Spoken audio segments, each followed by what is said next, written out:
unidad correspondiente a este módulo. La plataforma suya es, doctor. Gracias, muy gentil, doctor Céspedes. Bien, buenas noches a los señores participantes en el Diplomado de Emergencias y Urgencias Médicas. Bueno, el día de hoy, como lo había manifestado, tenemos el segundo tema del primer módulo, que está relacionado al trauma encefalocraneal. Luego vamos a ver el trauma facial, el trauma vertebral, trauma torácico y finalmente el trauma de abdomen y pelvis. Bueno, lo que quiero manifestar para todos los cursantes, manifestarles de que el conocimiento no tiene límites, ¿no? En ese sentido es que yo quiero que todos ustedes, al escuchar los diferentes tópicos, puedan adquirir el conocimiento de lo que más les interese, ¿no?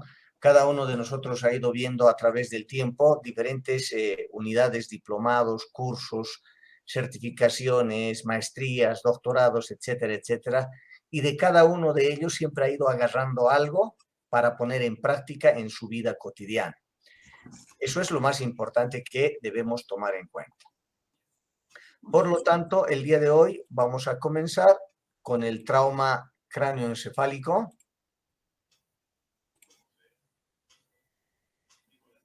Y vamos a mencionar de que es importante que en el trauma cráneoencefálico, no sé si se está mostrando las diapositivas.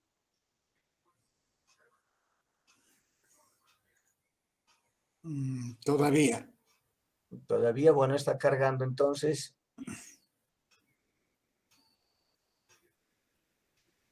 A ver. Hay que abrir el PowerPoint. Eso, ahí. Está abierto el PowerPoint. Ahora sí. ¿Ya?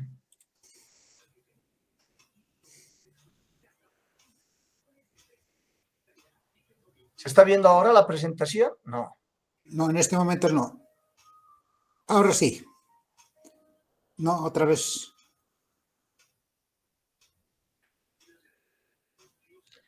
Se está viendo en este momento, ¿verdad? Sí, ahora sí. Bueno, vamos a iniciar con el trauma craneal. Mencionando que el personal de salud, como somos todos nosotros, debe conocer o saber lo siguiente concerniente al trauma cráneoencefálico. La importancia clínica epidemiológica que tiene el trauma, los mecanismos de producción del daño cerebral postraumático y fundamentalmente la fisiopatología, cómo se va a producir, qué va a producir este trauma cráneoencefálico en cuanto a la manifestación de la hipertensión intracraneal postraumática, que es la que va a producir el daño, mientras no la descubramos y mientras no pongamos en evidencia el nivel de atención inmediato para poder salvar las vidas. La patología intracraneal que se va a producir postraumática, el manejo, diagnóstico y de vigilancia del paciente con trauma, ya sea leve, moderado o grave, vamos a ver de acuerdo a la escala de Glasgow, asumir el tratamiento leve e iniciar el tratamiento de moderado a grave y establecer ya, una vez que se ha producido el trauma, la estimación pronóstica acerca de las secuelas postraumáticas.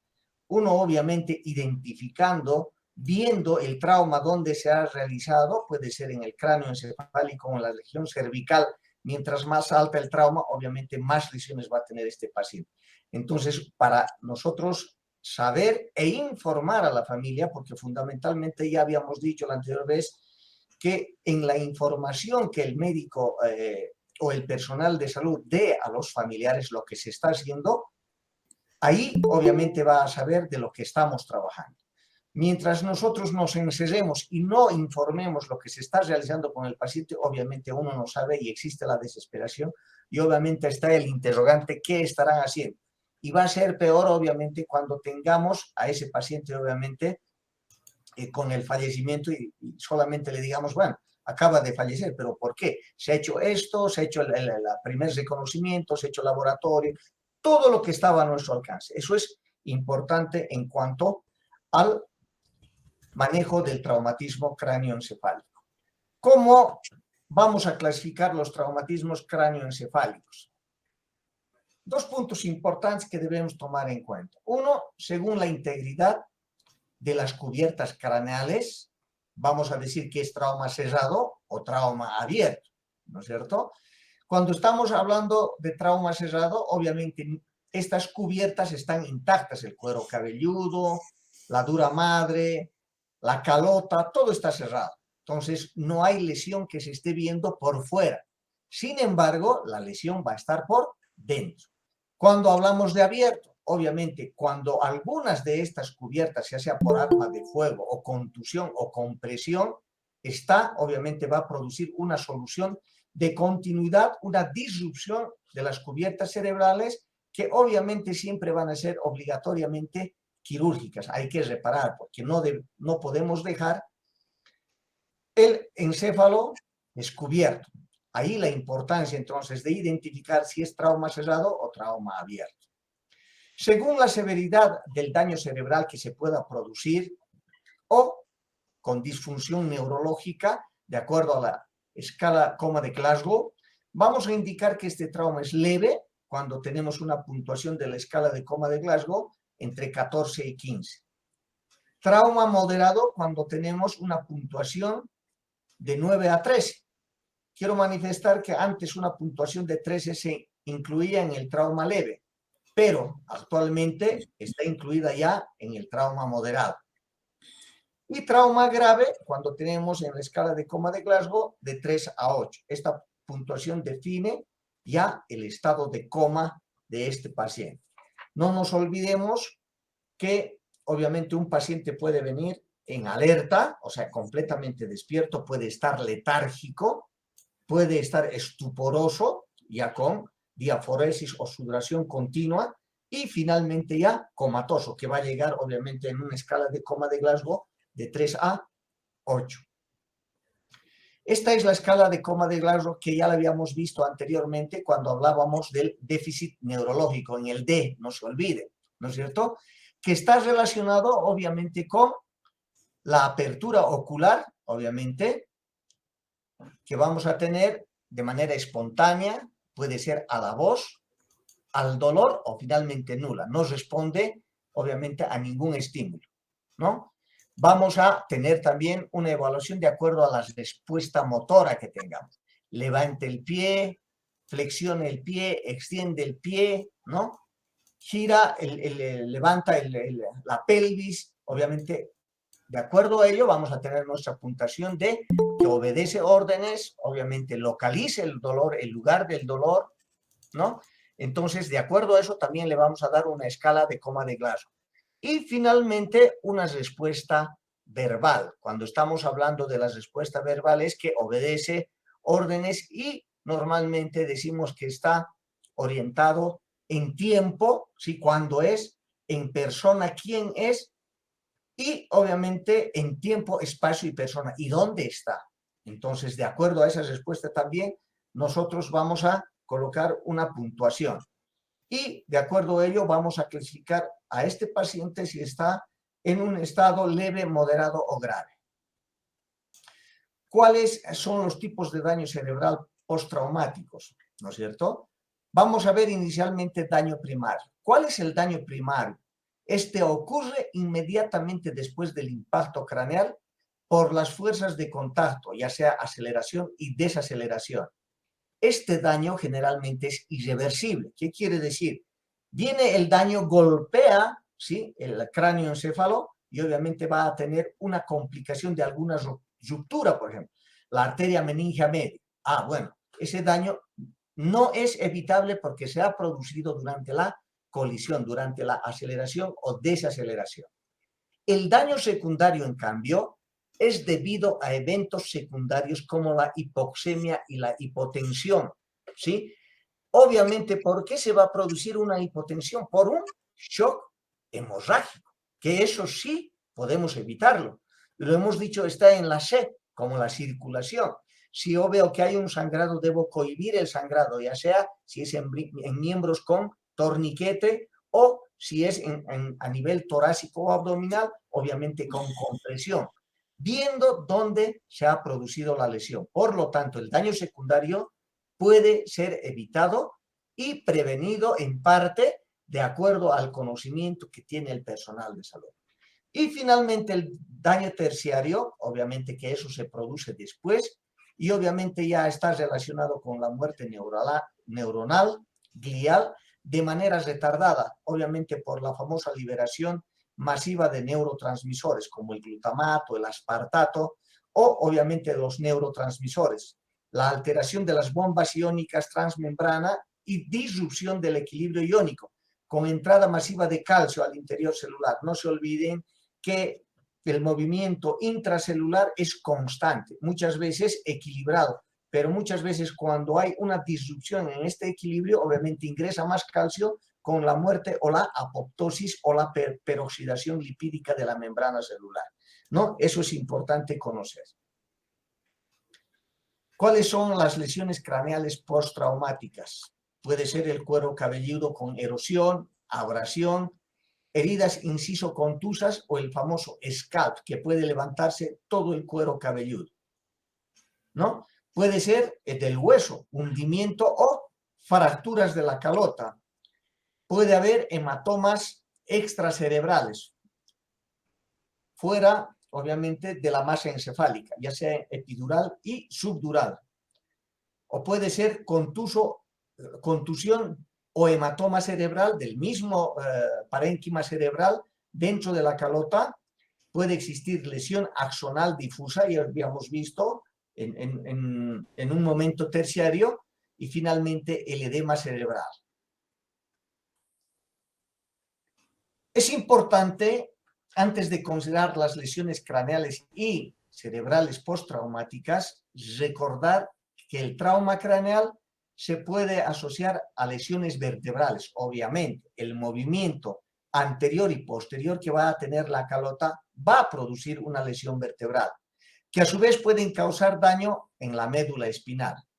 Por lo tanto, es importante la atención primaria que yo le voy a dar en el momento del trauma, en la escena del trauma. En un capítulo posterior vamos a ver la forma de traslado y del movimiento de estos pacientes, ¿no? Pero fíjense acá, en esta diapositiva, ¿sí? Este tipo de pacientes que está con hiperextensión de la columna cervical, el hecho de moverlos rápidamente puede seccionar la médula espinal. No solamente a nivel cervical, sino también a nivel lumbar. De ahí la importancia que debo tener para poder movilizar en bloque a este paciente e inmediatamente colocar el collarín cervical. Entonces, no solamente puede producirse a nivel cervical, sino en toda la columna, dependiendo el trazo. Las caídas generalmente de este tipo hacen lesiones a nivel lumbosacras, ¿sí? Que hay que tomar en cuenta. ¿Qué lesiones podemos tener a nivel del cuero cabelludo? Cuando estamos hablando de un scalp que se levanta completamente todo el cuero cabelludo, ¿no? Y está intacta, obviamente, la calota.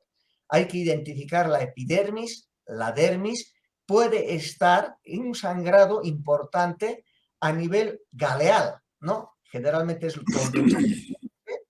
las hemorragias y obviamente va a tener un hematoma considerado.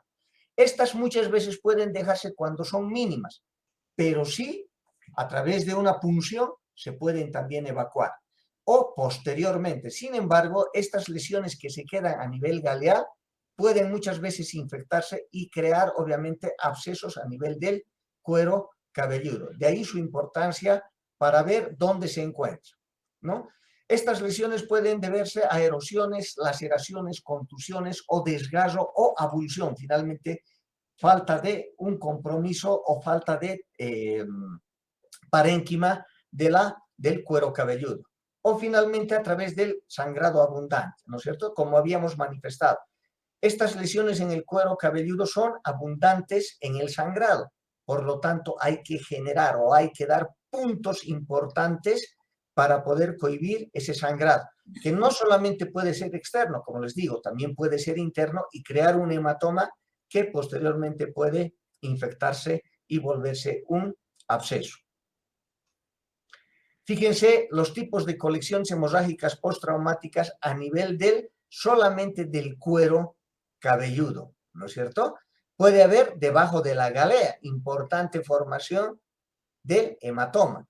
Puede ser debajo del pericráneo, ¿sí? Ya nomás continuo a lo que es el hueso, ¿no? O finalmente debajo de la piel. O sea, 3 posibilidades de poder tener colecciones a nivel cerebral. Debajo de la galea, ¿sí? Debajo del pericráneo, esto está más próximo, y finalmente debajo solamente de la piel. Esto hay que considerar al hacer una sutura, ¿sí? De alguna lesión del cuero cabelludo. Sin embargo, digamos, es importante siempre citar al paciente una vez que he hecho estas suturas para volver a ver a los 2 o a los 3 días y ver si ha habido alguna colección, porque estos sangrados pueden continuar tratándose, digamos, de sangrados arteriales. Las fracturas craneales pueden ser a nivel de la bóveda o de la base del cráneo, ¿no es cierto? Pueden ser lineales o múltiples y deprimidas, fractura con hundimiento, ¿sí? Cuando el impacto ha sido considerable. Fracturas lineales no requieren reparación generalmente cuando obviamente no ha habido disrupción, no ha habido separación importante, ¿sí? No necesitan cirugía. Sin embargo, pueden romper la arteria meningia media que va a dar un sangrado importante y obviamente puede crear hematomas epidurales. Cuando estamos hablando de la base del cráneo ya en lesiones del macizo facial, ¿sí? O en la fosa anterior y la temporal en el peñasco, ¿sí? El hueso temporal generalmente tiene bastante irrigación, pero también tiene algunos órganos importantes o pares craneales importantes que pasan por ahí. Por lo tanto, es importante verificar si ha habido una lesión a este nivel. Pueden permitir, si es severo esa lesión, pueden permitir entrada de aire y gérmenes al endocráneo, ¿sí? Puede ocasionar un neumoencéfalo y el riesgo de meningitis que puede ser muchas veces fulminante. De ahí es importante también la vacunación contra el meningococo o el neumococo. Permiten la salida de líquido cefalorraquídeo a la nariz o del oído y obviamente se produce una fístula del líquido cefalorraquídeo. Dependiendo del lugar de la lesión, esta siempre tiene que ser reparada, ¿no? Rinolicorrea o otolicorrea, cualquiera de las dos puede presentarse, pero es importante verificar el lugar de la lesión. Cuando estamos hablando de las fracturas en la base del cráneo, ¿sí? Es importante que podamos ver qué órganos están dañados. Como en este caso, fíjense, acá tenemos una fractura de base de cráneo donde obviamente tenemos la equimosis periorbital o signo de mapache, ¿no? Que generalmente se llama. Ahí ya sabemos que existe una fractura a nivel del base del cráneo. O muchas veces puede presentarse también el signo de Batle, que es una equimosis retroauricular, generalmente es detrás del oído en la mastoides. Es importante verificar estos dos signos para ver si existe alguna fractura a nivel de la base de cráneo. Generalmente el médico de guardia o el personal de salud debe mandar, al ver estos dos signos, ¿sí? Diagnóstico presuntivo, fractura de base de cráneo, obviamente, que el consultor va a tomar en cuenta y mucho mejor cuando ya nosotros, obviamente, preparemos la tomografía que le vamos a pedir a este paciente, ¿no? Este riesgo de fístula de líquido cefalorraquídeo por la nariz y el oído, ¿no? Puede ocasionar generalmente meningitis por la brecha, ya sea por el neumococo o meningococo, que pueden ser fulminantes y causar fallecimiento. Hemos dicho que es importante verificar porque va a crear un neumatocele, ¿no es cierto? Entonces hay que ver este tipo de erosiones y tratar. No siempre son observables a la inspección los signos de fractura, ni la salida de líquidos cefalorraquídeo. Muchas veces podemos pasar desapercibidos y a las siguientes 8 horas o 12 horas o 24 horas recién se producen estos líquidos.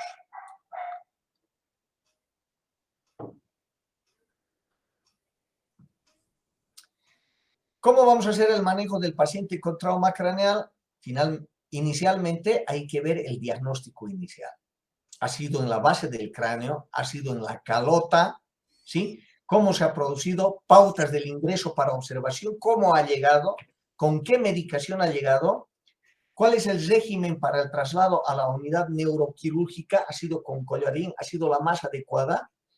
Hay que hacer multimonitorización y el tratamiento de la presión intracerebral, que esa es la que va a ser, obviamente, la causa de la muerte, cuando no tomamos en cuenta esta presión intracerebral, manifestando obviamente al neurocirujano que está aumentando con presión intracraneal y obviamente disponer inmediatamente la cirugía para la evacuación de hematomas o una craniectomía descompresiva, que con eso obviamente se puede salvar este paciente, ¿no? Estos dos algoritmos que vamos a ver es importante porque es lo que más vamos a utilizar, ¿sí? Cuando tengamos un paciente con traumatismo cráneoencefálico de leve a moderado y va a ingresar a nuestra unidad hospitalaria o finalmente vamos a ver en el ámbito laboral. Según la gravedad estimada se va a requerir o no la práctica de tomografía computarizada y será obligado o no ingresar al paciente para observación. Muchas veces descartamos, ¿sí? O minimizamos la lesión que pueda haber tenido el paciente. De ahí es importancia el interrogatorio que debemos hacer a este tipo de pacientes. Este algoritmo es importante para el manejo del traumatismo cráneoencefálico. ¿Por qué? Obviamente. Porque los factores de riesgo en el trauma leve, como pérdida de conciencia, amnesia postraumática, trastorno de coagulación, alcoholismo, epilepsia, edad avanzada, va a hacer a nosotros que nos indique a practicar una simple placa de rayos X o una tomografía axial computarizada y observación, para no mandarlo a casa. Ha ocurrido más de una vez, obviamente, que han minimizado el riesgo, lo han mandado a la casa y en la casa ha fallecido. Tenemos varios ejemplos de eso. Por lo tanto, es importante observar. Fíjense qué nos dice este flujograma. Un traumatismo leve, 14 o 15 de escala de coma de Glasgow, el paciente entra consciente, ¿no? No indicación de rayos X de cráneo, ¿sí? Lo veo consciente, habla, no ha tenido ningún problema, no ha perdido la conciencia, ¿sí? Lo veo bien, ¿sí? Hago el examen pupilar, no tiene ninguna contraindicación, entonces, alta con hoja de observación. Esta hoja de observación debe mantener generalmente los signos de alerta. ¿Cuáles son los signos de alerta o de alarma? ¿Sí? Que aumente el dolor de cabeza, que tenga vómitos en escopeta, que tenga escotomas, alteración de moscas volantes en los ojos. Entonces, con eso debo indicar inmediatamente que retorne al hospital, pero le he indicado y le he dado una hoja para observación. Si hay indicación de rayos X del cráneo, si no tiene fractura, obviamente, alta con hoja de observación y los signos de alarma que habíamos manifestado. Si hemos visto una fractura en el cráneo, obviamente debo pedir TAC urgente. Generalmente se pide con reconstrucción 3D. Ahora generalmente las tomografías ya vienen con reconstrucción 3D y nos van a permitir visualizar a través de esta reconstrucción de 3D, de girar toda la cabeza arriba y abajo, ¿sí? Nos van a poder mostrar lesiones que a veces pasamos desapercibidas. En cuanto al moderado, entre 9 y 13, ¿sí? Este paciente va a tener ya desorientación o signos neurológicos. Puede haber perdido la conciencia, ¿sí? por 15 segundos, ¿sí? Ya tengo ese antecedente que ha perdido la conciencia. ¿sí? ¿Ha vomitado este paciente? ¿Tiene dolor de cabeza este paciente? ¿O tiene alguna alteración pupilar? Entonces, directamente me voy a la tomografía axial computarizada urgente, ¿sí? Generalmente hay que pedir con reconstrucción 3D esta TAC para que pueda haber algunas lesiones que no voy a poder apreciar obviamente en un solo plano, ¿sí? Si esta TAC es negativo, obviamente igual, así sea negativo, ingreso para la observación de 24 horas. ¿Por qué? Porque muchas veces estos sangrados son venosos, entonces estos sangrados son a goteo. Y en las 24 horas recién va a dar manifestaciones de un sangrado cerebral. Por eso es importante el ingreso para la observación. En cambio, si son sangrados arteriales, ya dentro de las primeras horas ya se va a producir el hematoma, ¿no? En cuanto al moderado, si hay TAC urgente y es positivo, obviamente, para las lesiones, servicio de neurocirugía, inmediatamente. Cuando tenemos grave, menor a 8, este paciente ya va a tener que venir, obviamente, intubado, ¿sí? Está con coma o deterioro del nivel de conciencia, ¿no? Ya habíamos hablado dentro del nivel de conciencia, obviamente, este paciente ya va a venir estuporoso o comatoso, ¿no es cierto? No va a venir como estos otros, alertas o letárgicos en estos dos, pero acá ya va a venir comatoso, ¿no? Inmediatamente, obviamente, hay que hacer la resucitación cardiopulmonar y derivar o llamar al servicio de neurocirugía para hacer la descompresión.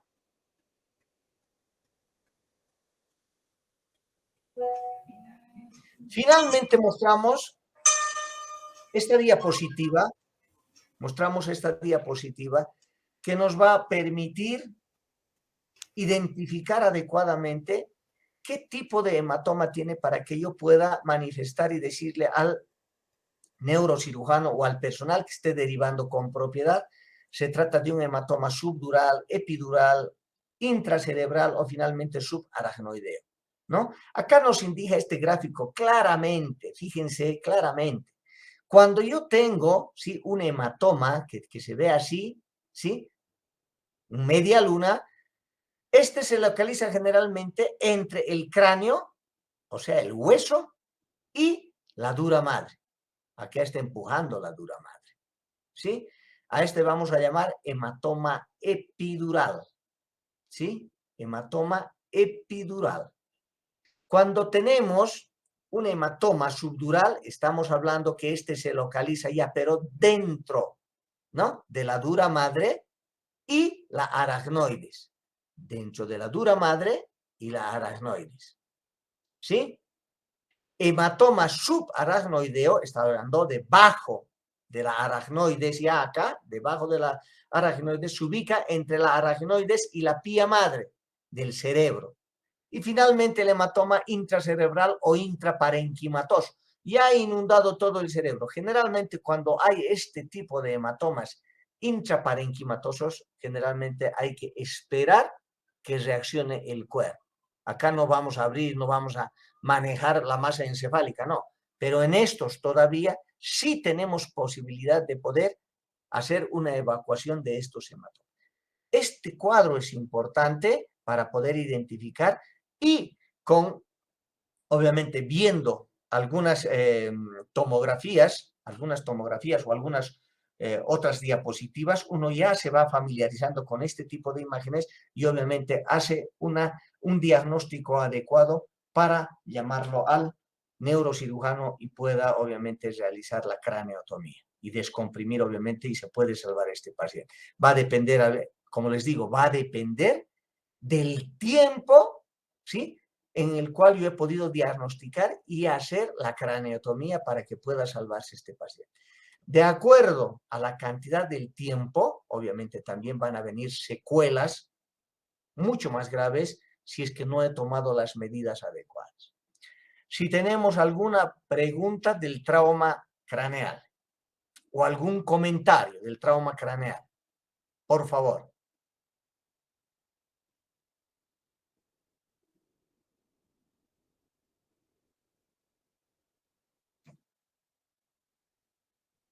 Bueno, continuamos con el trauma cervical.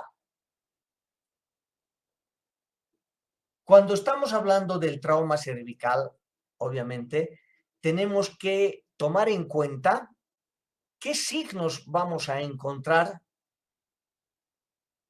en ese paciente, ¿sí? No va a tener una arreflexia flácida, no va a tener tenacidad muscular, puede tener relajación del esfínter anal, ¿sí? Es importante verificar si ese paciente ha venido obviamente con defecación o con micción, ¿sí? Tanto anal como miccional, ha venido con relajación de esfínteres, puede deberse obviamente a una lesión cervical. Respiración diafragmática. Este tipo de pacientes con lesión cervical ya van a hacer uso de los músculos accesorios de la respiración, como es el diafragma y los intercostales. Este paciente va a venir, va a tener la capacidad de doblar, pero incapacidad de desdoblar el codo. No se va a poder, ¿sí? Va a venir con arreflexia. Puede tener mueca al dolor por encima, pero no por debajo de la clavícula. A nivel del rostro podemos ver los signos de mueca del dolor, pero por debajo no va a tener ninguna reacción. Es importante verificar, va a tener hipotensión y bradicardia sin hipovolemia, ¿no? Solamente por lesión, obviamente, de la médula espinal a nivel cervical, ¿no?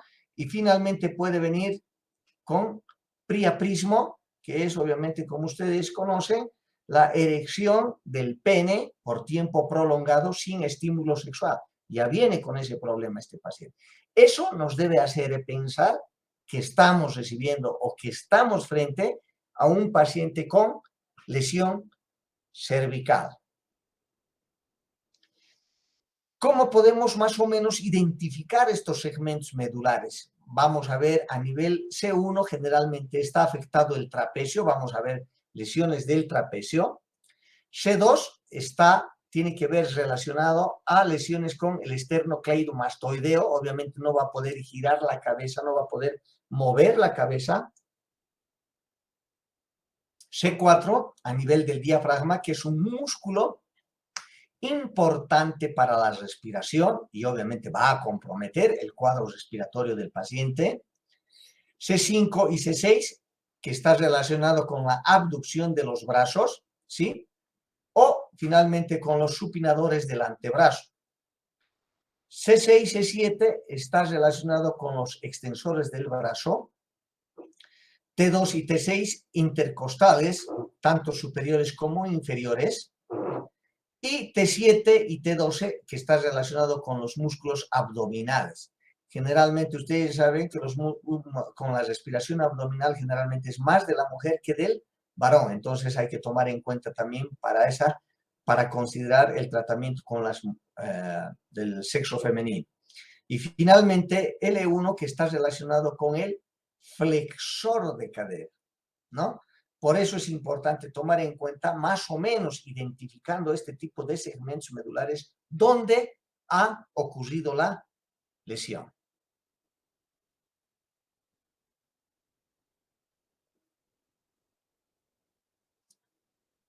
La lesión a nivel de C2, ¿qué nos va a causar? Mientras más alta, obviamente más problema nos va a causar. Este ya va a venir con una tetraplegia con nivel sensitivo mandibular y necesidad de ventilación mecánica inmediata. ¿Sí? Inmediatamente necesita hacer la ventilación mecánica. Pero si sobre eso tiene una lesión si tiene una lesión a nivel C2 cervical y sobre eso tiene una lesión a nivel del macizo facial, imagínense, va a ser difícil inclusive la intubación orotraqueal o nasotraqueal, ninguna, ¿no? Generalmente en estos casos es necesario hacer una traqueotomía, ¿no es cierto? Cuando tenemos la lesión a nivel C5 y C6, vamos a estar con un paciente con tetraplegia, con nivel sensitivo en clavículas y respiración abdominal, haciendo ya uso accesorio de los músculos de la respiración. En T1 y T8, un paciente ya parapléjico con respiración abdominal, y a nivel más bajo, L1, puede venir una paraplegia con pérdida de sensibilidad en el perineo. Todo el perineo no tiene, por lo tanto, obviamente vamos a tener que colocar sondas permanentes, tanto a nivel urogenital, como también vamos a tener problemas con la parte de la defecación, ¿no? Pero no va a existir alteración de la respiración, eso es lo importante. Estos pacientes muchas veces son con vida prolongada después de tener estos accidentes. Continuamos con el trauma torácico. Cuando estamos hablando de un trauma torácico, lo que vamos a ver es, primer signo es la hipoxemia, que el paciente está con falta de aire, se está queriendo ahogar. Va a ser empleo de los músculos accesorios de la respiración, ya sea el diafragma, los intercostales, ¿no es cierto? Generalmente vamos a encontrar frecuente asociación de lesiones, tanto torácicas como otras lesiones. Y lo que tenemos que hacer inmediatamente es el famoso ABC. Vuelvo a repetir, asegurar la vía aérea, ¿sí? Respiración, circulación y establecer el déficit neurológico con la escala de coma de Gauss. Siempre debemos hacer A, B, C, D, E, ¿sí? Periódicamente, reevaluar el paciente y no olvidarnos de hacer el A, B, C, D. Habíamos manifestado que es de manera horizontal, al mismo tiempo lo podemos hacer. No es primero hago B, primero hago A, después B, después C, ¿no? Inmediatamente el paciente. Y de esto se trata, por ejemplo, el curso de ATLS. ¿Qué te hace el curso de ATLS? ¿No? El curso de ATLS también, apoyo vital avanzado en trauma, lo que te hace es hacer en práctica. Te ponen un paciente en la guardia e inmediatamente, A, ¿sí? Aseguras la vía aérea, estás respirando. B, aseguras la vía aérea, no hay obstrucción. B, respiración, te fijas si estás respirando, cuántos por minuto. C, circulación, si hay sangrado, obviamente hay que cohibir. Pero aquí en la circulación, antes de colocar la vía, fíjense en esto, muchos nos aplazamos, ¿no? Decimos, colocarle vía, pero antes de la vía, debo decir, saca sangre y toma la orden para que me hagas este análisis de sangre. ¿Sí? El personal de salud debe ser ducho, ¿sí? Al pedir, obviamente, el laboratorio. Si sé que este paciente es potencialmente quirúrgico, yo ya me imagino que va a ser potencialmente quirúrgico, o va a ser sujeto a algún procedimiento quirúrgico, automáticamente ya le pido, obviamente, coagulograma. Ya le pido, obviamente, grupo y factor, ¿no es cierto? Entonces, ya estoy... Muchas veces ha sucedido que le ha pedido solamente hemograma, ¿no? Hemograma, ¿sí? Blancos y rojos y blancos. Y bueno, pero no les pedí coagulograma, no, hay que sacar otra vez intraoperatorio. No. Entonces, debo ser acá minucioso al decir, este paciente es potencialmente quirúrgico, debo pedir, obviamente, todo el coagulograma y debo pedir grupo y factor, por si acaso necesite, si ha venido sangrando, por si acaso necesite, obviamente, hacer colocación de 1 o 2 o 3 unidades de plasma, ¿no? Eso es importante tomar en cuenta. ¿Cuáles son las lesiones con compromiso vital agudo, ¿sí? En un trauma torácico, el taponade cardíaco o taponamiento cardíaco que se llama, ¿no es cierto? ¿Sí? Va a ingresar bastante sangre entre el pericardio y el corazón, ese lugar que debe ser virtual entre el pericardio y el pericardio, ¿sí? Se llena de sangre, obviamente, y va a disminuir los movimientos cardíacos, ¿sí? ¿Cómo vamos a hacer la clínica? Generalmente, elevación de la presión venosa, va a haber hipotensión, tonos apagados, obviamente en la auscultación, pero aquí no se va a ver ingurgitación yugular, pero sí hipovolemia. A diferencia del neumotórax a tensión, ¿no? El neumotórax a tensión, obviamente, cuando hay compromiso de uno de los pulmones, ¿sí? Y está llevando el mediastino hacia el lado contralateral, aquí sí vamos a ver ingurgitación yugular, no va a existir hipovolemia, hay un silencio auscultatorio en el lado afectado, ¿sí? Hay timpanismo, insuficiencia respiratoria grave con compromiso hemodinámico y desviación traqueal hacia el lado contralateral. En este neumotórax a tensión, aquí es importante ver cómo lo vuelvo este neumotórax a tensión a un neumotórax simple, colocando una aguja número 14, una gruesa, en la línea medio clavicular, segundo espacio intercostal. Pinchando, haciendo un pinchazo con una aguja, obviamente lo voy a volver este neumotórax, atención, en neumotórax simple, ¿sí? Porque colocar un tubo de avenamiento pleural en un neumotórax, atención, puede hacer una reacción vasovagal y obviamente ese paciente puede hacer paro cardiorrespiratorio y morir.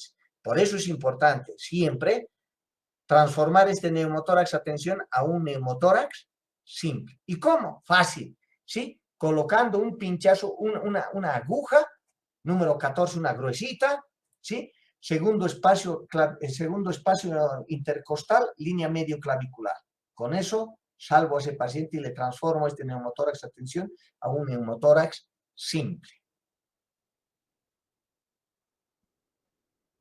¿Cuáles son las lesiones con compromiso vital agudo? El neumotórax abierto, obviamente, cuando ya más de 2 costillas y en 2 trayectos se han alterado y ha abierto toda la caja torácica, ¿sí? Aquí hay alteraciones fisiopatológicas, obviamente, bárbaras y va a estar en relación con el tamaño del defecto que se pueda producir en la pared torácica, ¿no? Esto es una urgencia, obviamente. Hay dispositivos especiales para tratar esto, o solamente que vienen con, imagínense, vienen como placas, ¿sí? Placas con, como bolsa, con una bolsa gruesa, y solamente se le pone a través de la pared y con eso le he salvado al paciente hasta que llegue al hospital. Hay especiales para colocar. Obviamente, el otro día me preguntaba a alguien, ¿no? ¿Qué debemos tener en la ambulancia? Obviamente.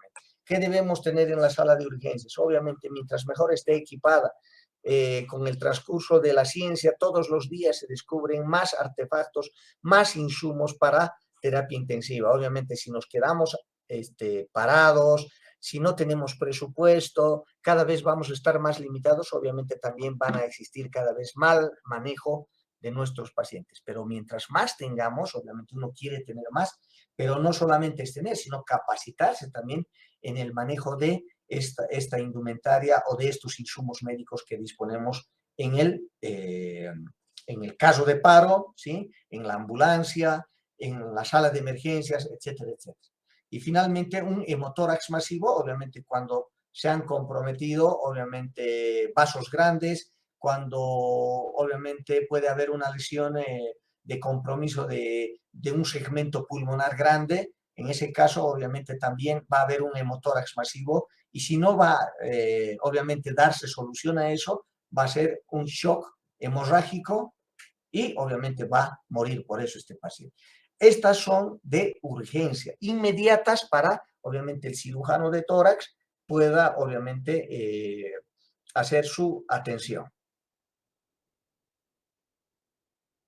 Lesiones con potencial compromiso vital, el bolet costal, contusión pulmonar, obviamente un trauma bastante grosero en la parte pulmonar, que eso se ve generalmente en la placa, con opacidad y obviamente si no voy a hacer una segmentectomía, no voy a sacar ese pulmón con contusión, se va a quedar y obviamente a la larga va a crear obviamente absceso y va a causar infección pulmonar y en vez de sacar un segmento o un lóbulo, finalmente voy a tener que sacar todo un pulmón, ya sea el derecho o izquierdo. Por eso es importante el diagnóstico inicial, ¿no? Puede haber una ruptura de la vía aérea, ¿sí? Y obviamente causar enfisema subcutáneo, dependiendo también va a depender de esta ruptura de la vía aérea, puede ser de primer, segundo o tercer orden. Cuando ya son de primer o segundo o hasta tercer orden, obviamente es inmediatamente, obviamente hay que dar una solución quirúrgica, ¿no? Un trauma esofágico también, que es una urgencia por compromiso mediastinal y una esofagitis que puede llevar a la muerte. Un traumatismo cardíaco con ruptura que son de solución inmediata, muchas veces en lesiones con arma de fuego, hay que meter el dedo y parar ese sangrado hasta llevar al quirófano, o traumatismos de grandes vasos, ¿no? Pulmonares, que también nos van a dar un sangrado considerable que puede llegar hasta la muerte por un shock hemorrágico. Lesiones diafragmáticas, dependiendo del tamaño, porque van a comprometer no solamente la parte pulmonar, sino también la parte abdominal, ¿sí? Y neumotórax o hemotórax simple, ¿no? Estas dos, bueno, con un tubo de avenamiento pleural muchas veces se soluciona, pero hay que saberlo hacer, ¿no? Y finalmente las fracturas costales o externales, más de 2 o 3, y en 2 lugares nos van a producir lesiones graves o gravísimas. Bueno, hasta acá tenemos el trauma pulmonar. Si es que hay alguna pregunta, por favor.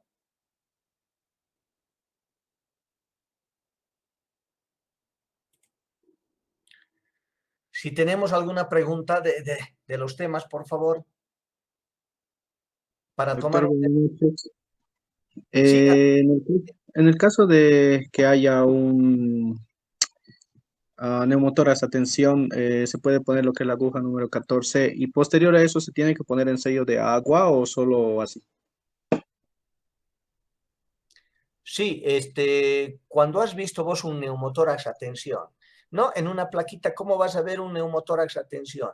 Desvío del mediastino hacia el lado contralateral, aumento del volumen del lado afectado, ¿sí? Y vas a ver horizontalidad de las costillas de ese lado afectado, ¿no? Si tú en ese momento tratas, obviamente es una urgencia, tratas de colocar un tubo de avenamiento pleural, sí lo vas a salvar, pero tienes el riesgo de que pueda hacer una reacción vasovagal y morir ese paciente con un paro cardiorrespiratorio, ¿sí? Ahora, como si tú sabes que está en un neumotórax a tensión, ¿sí? Comprimiendo bastante el lado contralateral, ¿sí? Lo que haces es transformarlo en un neumotórax simple. ¿Cómo lo vas a transformar? Como habíamos manifestado. Una aguja, número 14 gruesita, la más gruesa, ¿sí? Colocas segundo espacio intercostal, línea medio clavicular, pinchas y automáticamente va a silbar y lo vas a transformar ese neumotórax a tensión en un neumotórax simple. Posteriormente, necesitas colocar tubo de avenamiento pleural, ¿sí? O pleurostomía, el nombre que te hayan indicado, ¿no? Y con eso, obviamente, generalmente los tubos de avenamiento pleural resuelven el 80% de ese tipo de patologías, 80%. Inclusive hemoneumotórax resuelven el 80%. Cuando los sangrados son arriba de 400 o 500, ¿sí? Que yo recibo en ese tubo de avenamiento pleural, está indicado hacer una toracotomía y una cirugía abierta, obviamente, porque son ya vasos grandes que no pueden resolverse. Sí, siempre se deben, obviamente, proceder después de volverlo simple a colocar tubo de avenamiento pleural. Está bien, gracias.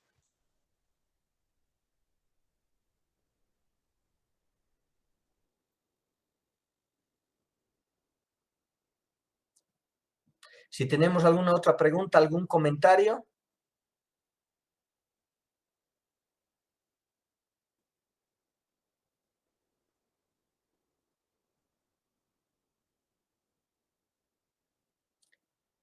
Bueno, tenemos una hora más. Tómense 10 minutos, por favor, para un refrigerio y nos vemos en 10 minutos. Bueno.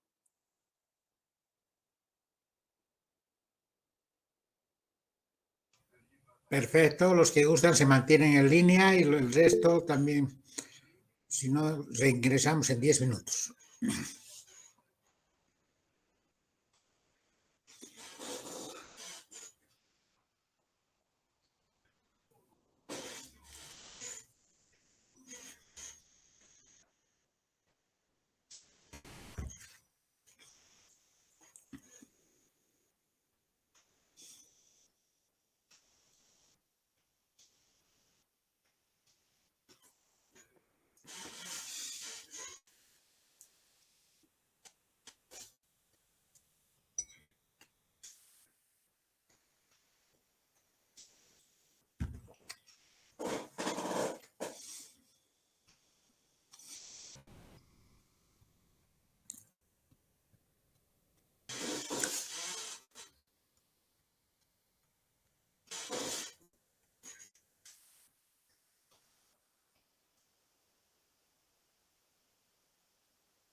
Bien, podemos continuar.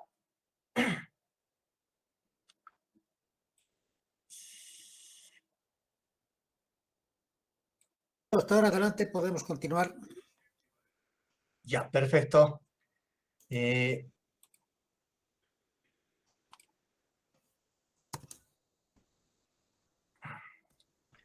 Bueno, vemos la presentación.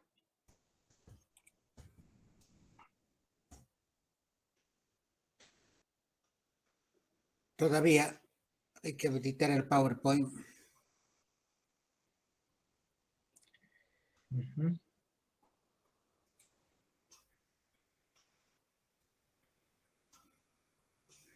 ¿Ahí podemos ver? No. No.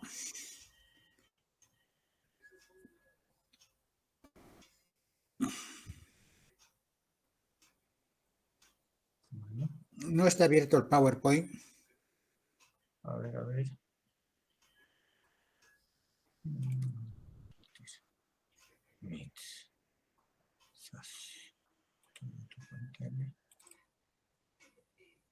Compartir.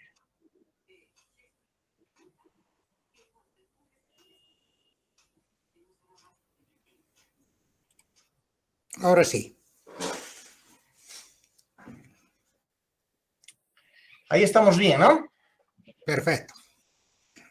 Bueno, vamos a continuar con el trauma facial, que obviamente es una de las patologías también que generalmente se ve en un politraumatizado, especialmente en un conductor, o cuando la persona no pone las manos durante alguna caída, tenemos un trauma facial.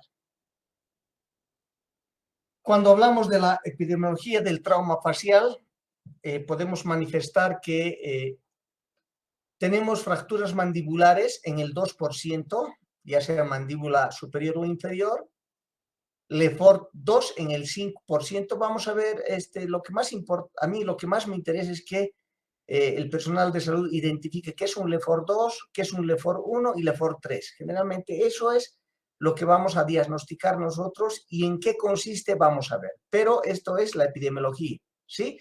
Las fracturas naso-órbito-etmoidales en un 8%, ¿sí? Vamos a ver dónde están localizadas. Las fracturas Lefort 3, un 11%. Las fracturas orbitarias, que son el 3%. Las fracturas del complejo cigomático, el macetero, ¿sí? Que están en el 14%. Y finalmente las fracturas nasales, que son el 18%. Asimismo, sin fractura adicional es el 24%, o sea que generalmente todas vienen adicionales en cuanto a un trauma facial. ¿Cómo vamos a hacer la evaluación del manejo de este tipo de pacientes, ¿no? Si yo veo lesiones graves, obviamente, en la recepción o en el momento de la escena del trauma, estos traumas con lesiones graves amenazan inmediata a la vida del paciente. Si no tomo consideración, si no hago algún movimiento, si no hago algún efecto en cuanto yo vea un trauma de lesión grave, puede llevar con compromiso de la vida del paciente, ¿no? Más del 50% de las muertes traumáticas se producen por esto, porque como se trata del macizo facial, ¿sí? Generalmente del complejo naso-órbito-etmoidal, todo ese compromiso óseo se ha hundido hacia la vía aérea. Por lo tanto, si no tomo acciones, este paciente se va a morir con asfixia, ¿sí?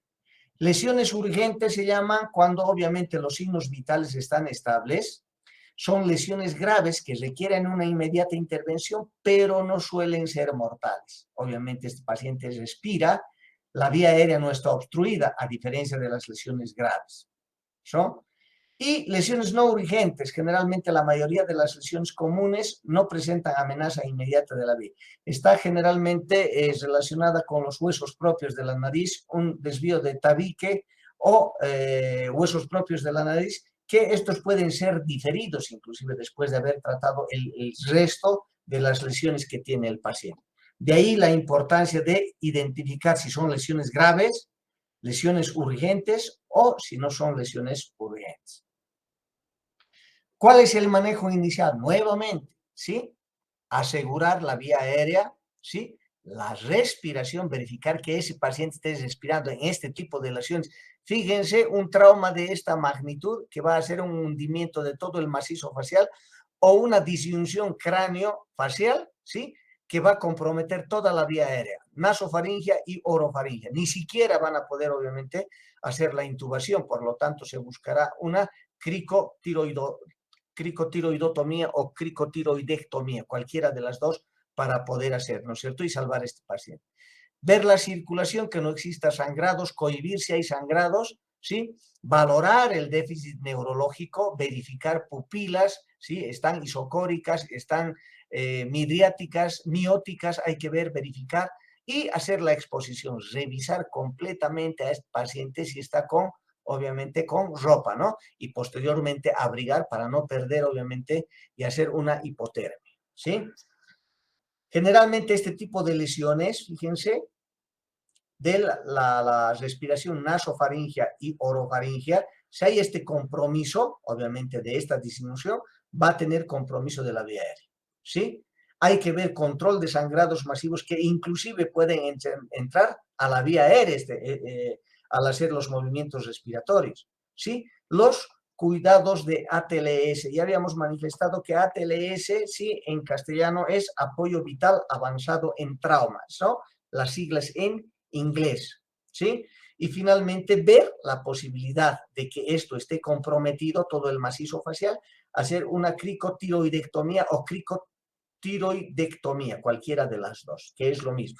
Esa membrana sí es la mejor, obviamente, para no tener también complicaciones, porque cuando estoy haciendo una traqueostomía, lo que se hace generalmente es 1 o 2 anillos traqueales, cortar y colocar por ahí el tubo, pero a la larga, después de sacar este tubo, obviamente vienen complicaciones como la traqueomalacia, la tráquea, ¿sí? Este cartílago muchas veces degenera y empieza a crecer y vuelve a tapar la vía aérea. Esa es la complicación más grave que tiene la traqueostomía. En cambio, en la membrana cricotiroidea no hay mucho problema porque esa membrana obviamente se puede cerrar fácilmente. Siempre debemos hacer un examen clínico. Habíamos manifestado, obviamente, que si el paciente está consciente, ¿sí? Puedo decir que abra la vía aérea y revisar toda la vía orofaringia o nasofaringia. Revisar si hay crepitaciones a nivel de los huesos propios de la nariz. Revisar si hay, obviamente, prótesis, si pueden estar, obviamente, obstruyendo la vía aérea. Revisar, ¿sí? Con ambos dedos si hay disyunción, hay un flattening, hay un movimiento de toda la mandíbula superior o inferior, ¿no? Obviamente, cuando hay fracturas, vamos a ver generalmente horizontal, es en la fractura Lefort 1, ¿no? Con el maxilar superior. Entonces, este examen clínico es importante para palpar crépitos y confirmar con las ayudas de rayos X y tomografía. Cuando hago la palpación, generalmente debo hacer, por ejemplo, que en este caso, ¿sí? Los ángulos de los ojos, obviamente, se han aumentado de tamaño, ¿sí? Estamos hablando de un telecanto, ¿no es cierto? ¿Sí? Puede haber exoftalmos, salida de los ojos, o enoftalmos, entrada de los ojos, ¿sí? Puede haber crepitaciones a nivel frontal, ¿sí? Debo revisar las órbitas, tanto superiores como inferiores de los ojos, para ver si no hay fracturas. Obviamente, a nivel de los huesos propios de la nariz, si hay crépitos, obviamente estamos frente a una fractura. Revisar mandíbula superior, tanto inferior, y paladar, hundimientos de paladar, tanto duro como blando. Ver si no hay una disyunción, ¿sí? Craneofacial, ¿sí? Puede haber una fractura Lefort 3 y obviamente haber una disyunción. Verificar si no hay problemas a nivel óptico, ¿no? Fijarse si no hay sangrado, fijarse si no hay otorragia, ¿no?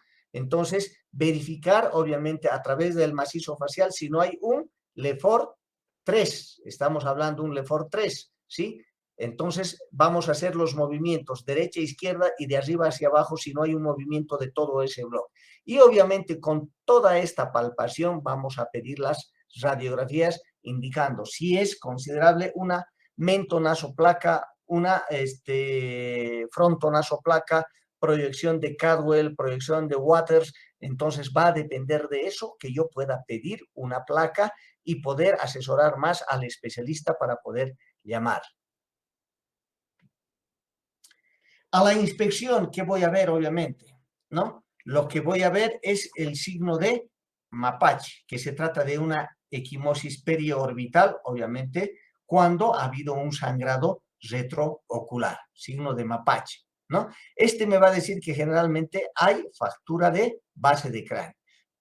Obviamente, si hay el signo de Battle más, que es una equimosis retroauricular, donde está afectado el hueso mastoide, estas dos me determinan generalmente una fractura de base de cráneo. Por lo tanto, debo pedir, obviamente, la tomografía adecuada con reconstrucción 3D para no pasar por alto alguna lesión más dentro del macizo facial.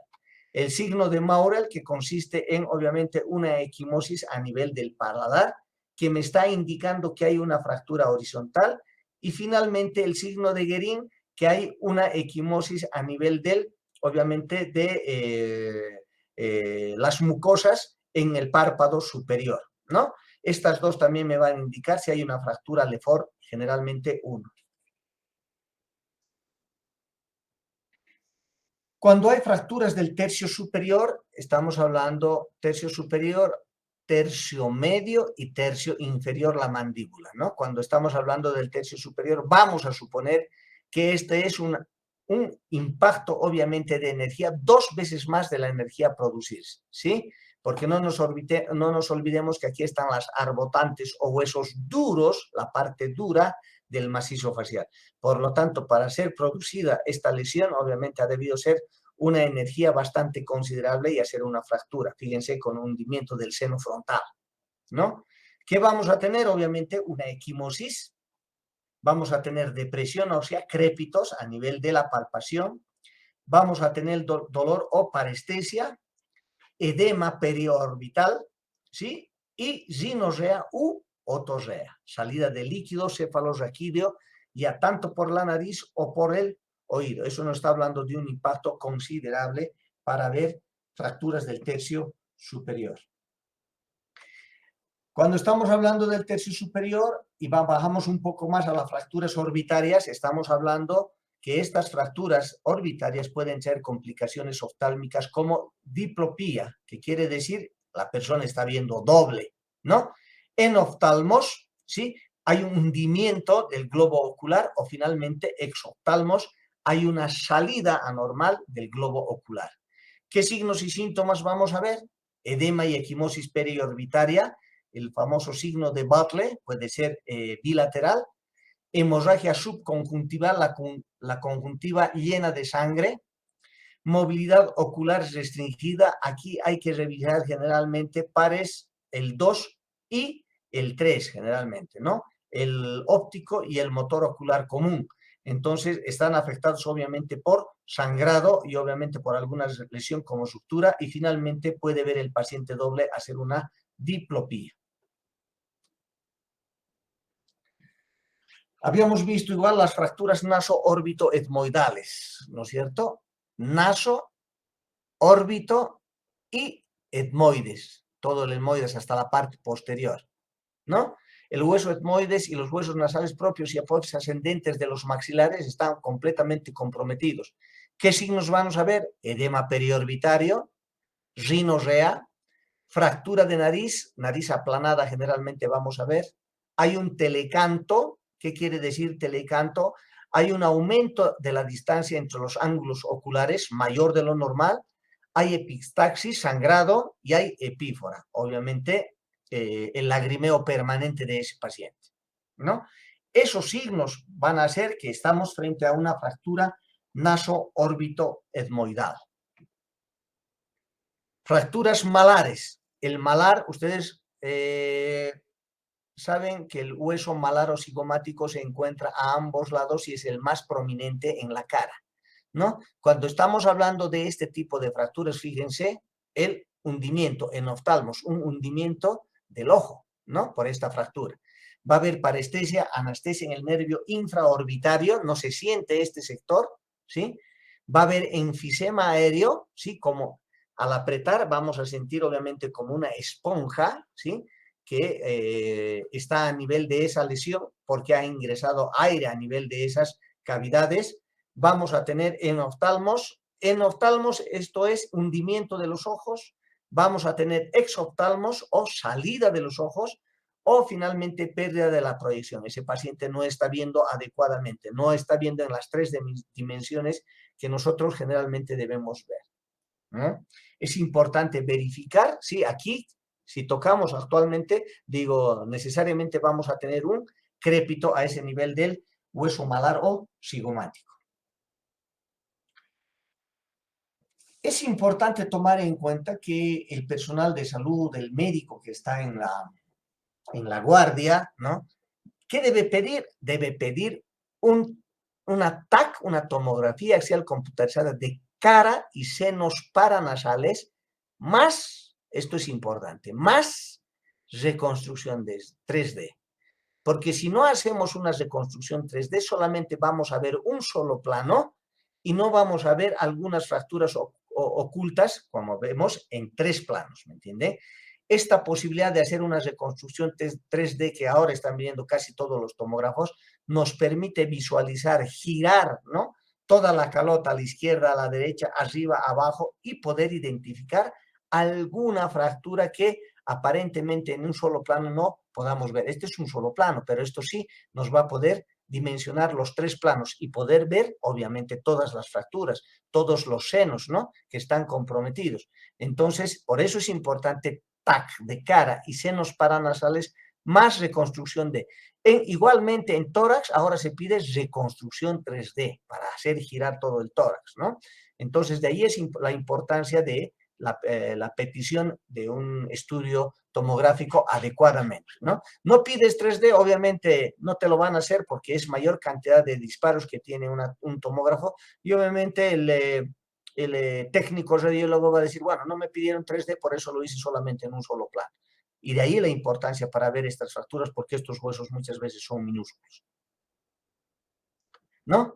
Y aquí vemos esta clasificación que me gustaría que la conozcan ustedes cuando estamos hablando de fracturas Lefort 1, Lefort 2 y Lefort 3. Fractura Lefort 1 está relacionada a una fractura horizontal del malar maxilar superior. Esa es una fractura Lefort 1, ¿sí? Hay hipoestesia del nervio infraorbitario, ¿sí? No se lo puede sentir. Hay una mordida abierta, ¿sí? Una mordida abierta fuera, ¿sí? Entre la arcada superior e inferior hay una mordida mucho más abierta del parte del maxilar superior. Se descuelga más, sale más, ¿sí? Hay una equimosis palatina, lo habíamos manifestado como el signo de Guérin o Maurel, ¿no es cierto? Ahí está, fractura palatina. ¿Por qué? Porque hay una fractura horizontal, ¿sí? Aquí está, acá también hay equimosis. Fractura horizontal que está relacionada con un Lefort 1. Y floating test positivo, ¿qué quiere decir? Que está volando el maxilar superior cuando yo hago el movimiento con ambas manos, ¿no? Test positivo, está tambaleando todo el maxilar superior, no mueve todo el macizo facial, que debería ser una sola estructura. Lefort 2, la fractura Lefort 2, sí, está relacionada con una fractura piramidal. Fíjense, ya no es esta fractura horizontal, sino esa es una fractura naso-órbito etmoidal, piramidal. Esa es una fractura Lefort 2, ¿no? Generalmente se ve signo del mapache, ¿sí? Que es la equimosis orbitaria bilateral por la acumulación de sangre retroocular. Tenemos telecanto, aumenta la distancia entre los 2 ángulos de los ojos, ¿sí? Movimiento en bloque del tercio medio anterior, todo este bloque se mueve, ¿sí? Hay epistaxis o rinorrea, salida de sangre o salida también de mucho moco, y finalmente hay floating test positivo. Todo este componente, ¿sí? Se mueve, hace un crépito y obviamente se mueve. Fíjense acá, en una visión lateral, hay una disyunción entre todo este bloque y el macizo de la calota, ¿no? Lefort 2, fractura piramidal, ¿sí? Lesión piramidal. Lefort 1, lesión horizontal. Vuelvo acá. Horizontal, ¿sí? Fractura horizontal, Lefort 1. Lefort 2, fractura piramidal. Y Lefort 3, hay una disyunción, se llama separación cráneo-facial. Toda la cara, si toda la cara ya se mueve y se separa de la calota. A esto se llama una disyunción cráneo-facial, fracturas graves, ¿sí? Lefort 3. Habíamos dicho cómo compromete todo esto, obviamente, fíjense, está fracturando, ¿sí? Está comprometiendo toda la vía aérea y toda la vía respiratoria. Aquí hay que tener mucho cuidado en, obviamente, hacer una, obviamente esto es de especialidad, hacer colocación del tubo endotraqueal o nasofacial o finalmente hacer una cricotiroidectomía o finalmente hacer una traqueostomía. Eso lo va a hacer obviamente el especialista. Pero en esta Lefort 3 más cuidado porque obviamente va a generar una obstrucción de la vía aérea que es una emergencia. Lo más importante, ¿no? Movimiento en bloque del tercio medio anterior, todo esto se mueve en bloque. Aplanamiento de la cara, toda la cara se cae, obviamente. Obstrucción de la vía aérea. Lo primero, ¿sí? Asegurar la vía aérea. En este tipo de lesiones, lo primero que hay que hacer, obviamente, hacer una cricotiroidectomía, ¿no es cierto? Asegurar la vía para ese paciente. Lo dejas así, obviamente, en el trayecto, este sí se va a morir, ¿no? Y saber, obviamente, de que estamos entre un Lefort 3, hay que colocar por lo menos un tubo o con un lapicero en la membrana cricotiroidea y le puedo salvar a este paciente. Solamente con ese movimiento, ¿no? Y obviamente está volando, test positivo, toda la cara está moviéndose. Tenemos las fracturas mandibulares, ¿sí? Como epidemiología, obviamente, fíjense, la parte que más se fractura, el 30% casi en este tipo de lesiones, es la apófisis condyle, el cóndilo, ¿no? En este complejo habíamos visto cigomático maxilar, ¿no? El cigomático maxilar. Cuando hay un choque, obviamente es la parte más débil y se fractura en el 30%, ¿sí? La rama mandibular, que es fuerte, un 3%, el ángulo mandibular, 25% también porque es un ángulo, ¿sí? El cuerpo mandibular, que es el 25%, la parasínfisis, esta es la sínfisis y es parasínfisis, el 15%, y la apófisis coronoides, ¿sí? Que generalmente esta apófisis coronoides es un 2%, ¿sí? ¿Qué vamos a tener cuando hay este tipo de fracturas acá en el maxilar inferior? Alteraciones oclusales, difícilmente va a poder cerrar la boca este paciente. Hay limitación de la apertura oral, obviamente, porque hay compromiso de la apófisis condyle, este complejo se mueve mal o duele, ¿sí? Va a ser dificultad para mover, ¿sí? Va a tener disnea, fracturas de la parasínfisis bilateral y finalmente va a tener un silencio condilar. ¿A qué se llama este silencio condilar? Cuando yo le digo haga la apertura y toco este complejo cigomático condilio, ¿sí? No va a haber ese movimiento o ese ruido que generalmente uno hace al abrir o al cerrar la boca, ¿no? Hay un silencio condilar, no se mueve, ¿ya? Entonces, por eso es importante identificar este tipo de lesiones. ¿Hasta acá si hay alguna pregunta? Vamos a concluir con trauma de abdomen y pelvis. ¿Cuáles son los objetivos en el trauma de abdomen y pelvis? Inicialmente identificar los rasgos anatómicos principales del abdomen, ¿no? Vamos a ver en un cuadro, ¿sí? Lo vamos a dividir en los 9 cuadrantes que se dividen y qué órganos se encuentran en cada cuadrante. Por eso es importante identificar dónde ha sido el golpe y probable, obviamente, lesión de ese órgano que se encuentra en esa región, la topografía abdominal. Reconocer a los pacientes que tengan un riesgo más alto de lesión en el abdomen y la pelvis, dependiendo del mecanismo de lesión. Describir la evaluación de los pacientes con sospecha de lesiones de abdomen y pelvis. Describir el manejo de las lesiones graves del abdomen y de la pelvis. ¿No es cierto? Obviamente que para esto vamos a tener, obviamente, el mecanismo de impacto, la cinemática del trauma, dónde ha golpeado, ¿sí? Y de acuerdo a eso vamos a, obviamente, establecer qué tipo de lesión ha tenido en el abdomen. Ustedes conocen esto claramente, la anatomía externa del abdomen anterior, el flanco y la región posterior, ¿no? Esto es importante conocer, que todo el mundo lo sabe, la semiología del abdomen, 9 cuadrantes, el epigastrio, mesogastrio e hipogastrio, hipocondrio derecho, hipocondrio izquierdo, flanco derecho o vacío, flanco izquierdo o vacío, fosa ilíaca derecha y fosa ilíaca izquierda. Los 9 cuadrantes. De acuerdo a esto, a esta topografía, podemos ver, ¿sí?, en el epigastrio, hígado, estómago, vesícula y posteriormente en el retroperitoneo, o sea, atrás, se encuentra el páncreas. ¿No es cierto? ¿Sí? Acá tenemos lesiones de vaso, ¿no?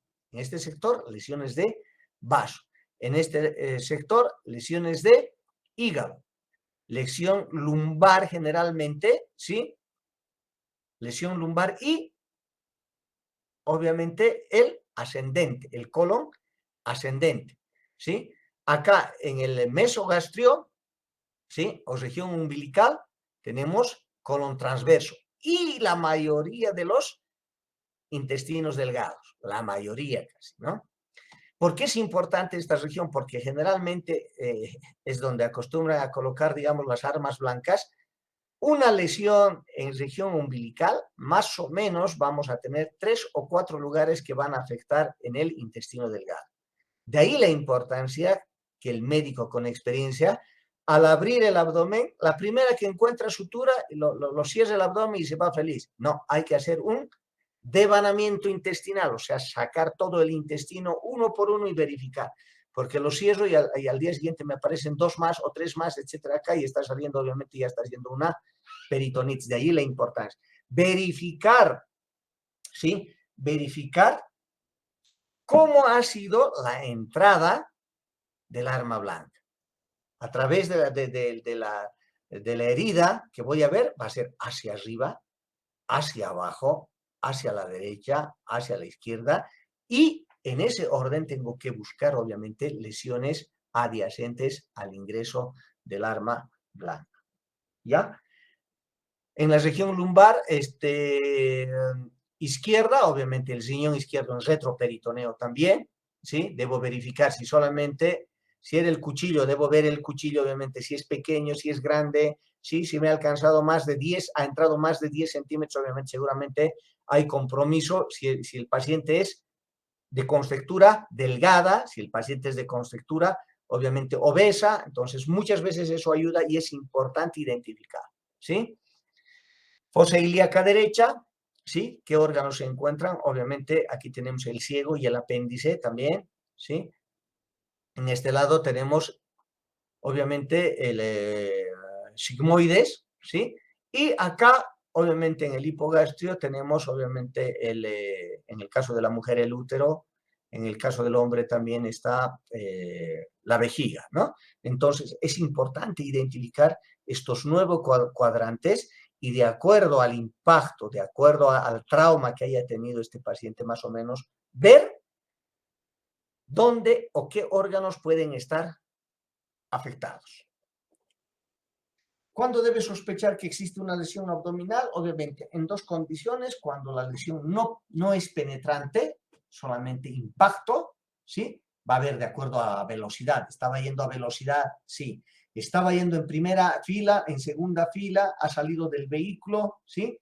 ¿Cuál ha sido el punto de impacto? ¿Solamente el asiento anterior? No. ¿El mecanismo de seguridad estaba con cinturón de seguridad? ¿No estaba con cinturón de seguridad? ¿Sí? ¿En qué posición estaba dentro del vehículo? ¿Sí? ¿Estaba sentado? ¿Estaba parado? ¿Ha sido expulsado? ¿Eyección? Todo eso tenemos que preguntar al ingreso o en el momento de la escena del trauma.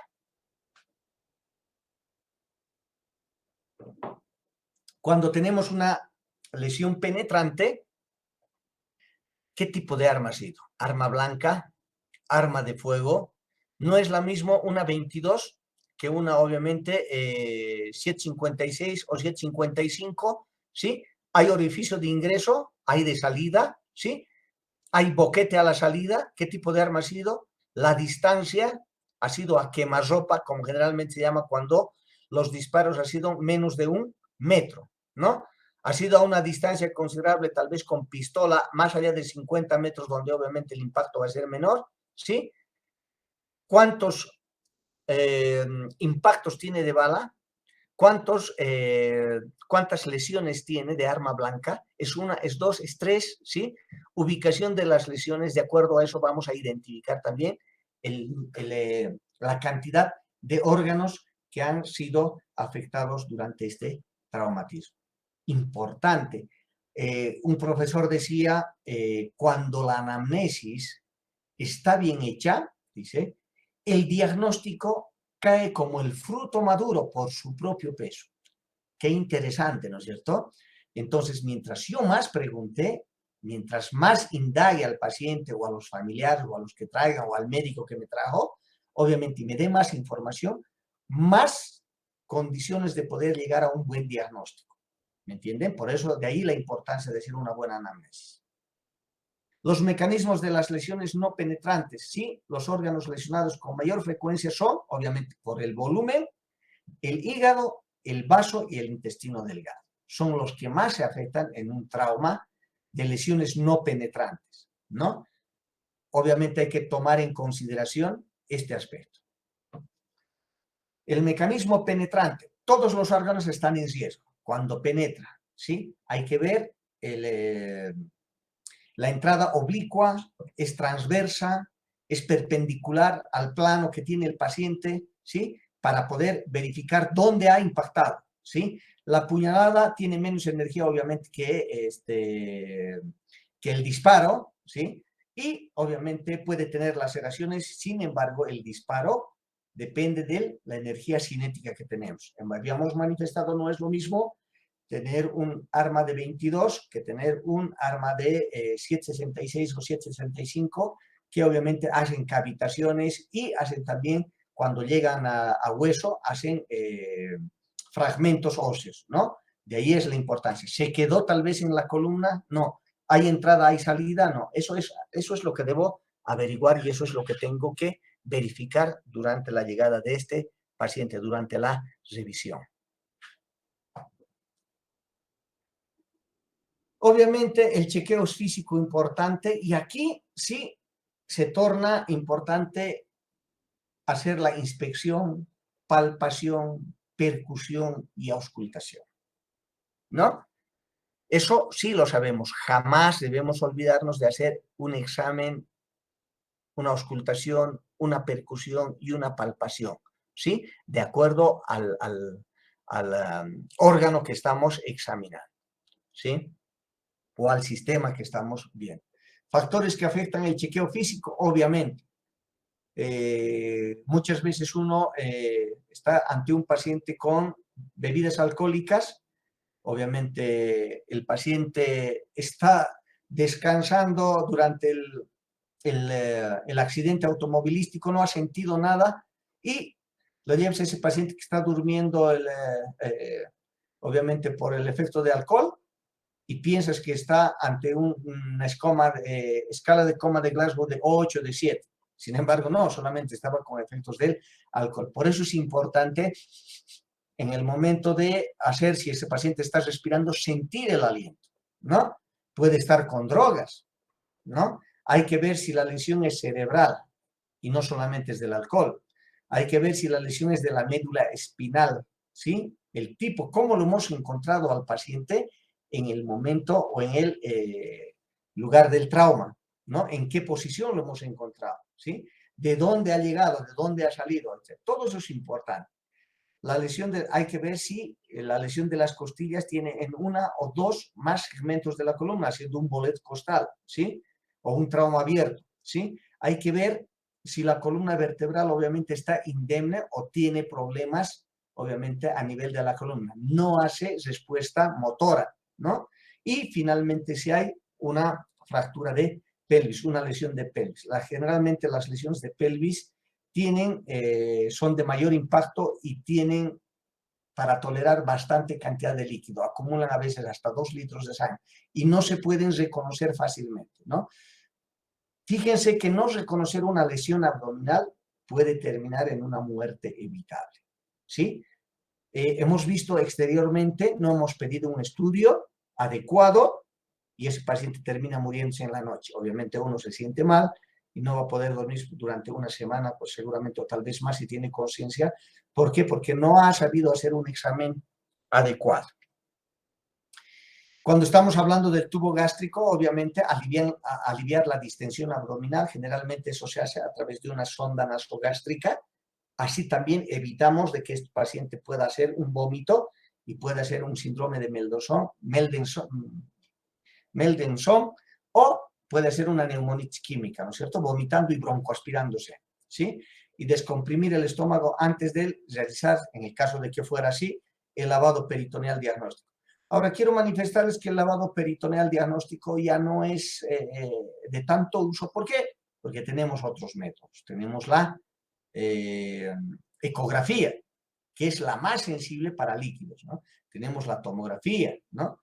El rayos X generalmente se utiliza más para los huesos, ¿no es cierto? Entonces, es importante definir también qué tipo de estudio yo le voy a pedir, ¿ya? Fracturas de base de cráneo, fracturas faciales pueden provocar vómitos y aspiración. Por eso es importante aliviar la distensión del tubo digestivo. Importante el catéter urinario, ¿no es cierto? Hay que monitorizar el débito urinario, si está orinando o no está orinando. Si no orina, probablemente tengamos la necesidad de colocar una sonda vesical. Obviamente, primero lo que hay que descartar a través de una cistografía o uretrografía que no tenga lesiones en el uréter, porque vamos a crear una falsa vía y en vez de ayudar vamos a, obviamente, complicar más al paciente, ¿no? Descomprimir la vejiga antes del lavado peritoneal diagnóstico. Como hemos manifestado, el lavado peritoneal diagnóstico, ¿cuándo se lo va a hacer? Obviamente, cuando yo esté en provincia y no tenga ningún otro estudio adicional, no tenga ecografía, no tenga tomografía, no tenga ningún otro estudio y obviamente tendré que hacer un lavado peritoneal diagnóstico. Sin embargo, para hacer esto hay que descomprimir la vejiga antes de realizar este procedimiento. Obviamente los estudios que más nos van a ayudar, estudios por contraste o una tomografía computarizada de abdomen. La simple te va a poder manifestar si tienes o no líquido, ¿sí? Uretrografía, para ver si hay lesión o no de uretra y no hacer una falsa vía en el caso de que quiera colocar una sonda vesical. Una cistografía, para ver cómo está, obviamente, la vejiga. Una pielografía intravenosa para ver cómo están los uréteres y el riñón. Y puedo pedir también estudios gastrointestinales como una endoscopía, ¿no? No hay que retrasar la atención definitiva. Viendo alguna lesión, inmediatamente debo derivar o debo llamar al especialista. El ultrasonido que se llama EFAST, ¿sí? Con sus siglas en inglés, como ustedes pueden ver, ¿sí? Es un enfoque extendido a la valoración ecográfica del trauma, ¿no? Nos va a dar si existe o no líquido intraperitoneal libre. Este estudio generalmente es sensible en el 85 y 95% a los líquidos. Es el más utilizado, es el mejor utilizado, bueno, bonito y barato. Y ahora se está acostumbrando a tener el ecógrafo en las salas de emergencias. Por lo tanto, uno tiene la obligación de aprender a hacer un FAST, ¿no es cierto? Ven las cavidades 3, 4, 5 y obviamente dice hay o no hay líquido libre en cavidad. Más del 90% tiene especificidad para ver líquido intraperitoneal libre, para ver un neumotórax, para ver un hemotórax y para ver si tiene derrame pericárdico o taponamiento pericárdico, que es una emergencia, como ya habíamos visto anteriormente, ¿no? Es importante verificar si hay lesiones a órganos sólidos, ¿sí? Lesión intestinal o hemorragia retroperitoneal, que es una urgencia para hacer una laparotomía. Con eso se salva, obviamente, este paciente.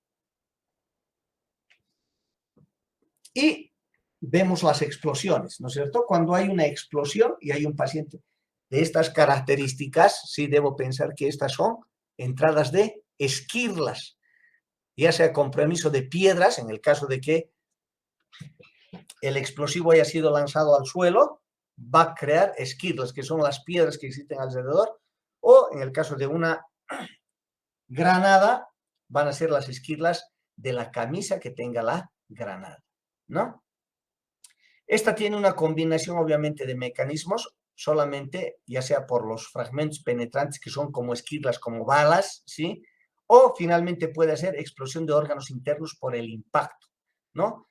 Hay que tomar en cuenta, obviamente, la proximidad de ese impacto. Ha estado cerca, ha estado lejos, el espacio, si está cerrado, porque hay compromiso de otras estructuras, los fragmentos y los impactos secundarios, y obviamente la caída desde lugares altos o solamente desde su propia altura. Eso es lo que hay que verificar cuando existen explosiones.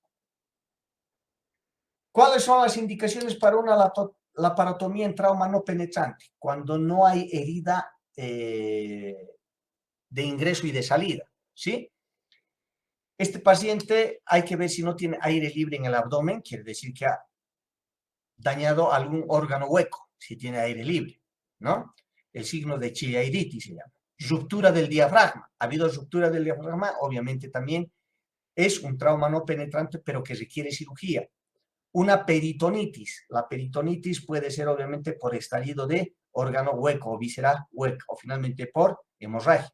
Y un resultado positivo contacto donde puedas ver sangre o líquido en cavidad libre que tiene indicaciones para hacer una laparotomía. En trauma penetrante, evidentemente, si has visto, ¿sí?, que el trauma es penetrante, ¿cómo puedo identificar? Muchas veces solamente en pacientes con obesos, solamente el trauma se ha quedado en el tejido celular subcutáneo o en el músculo, ¿sí? ¿Cómo puedo saber esto? ¿No?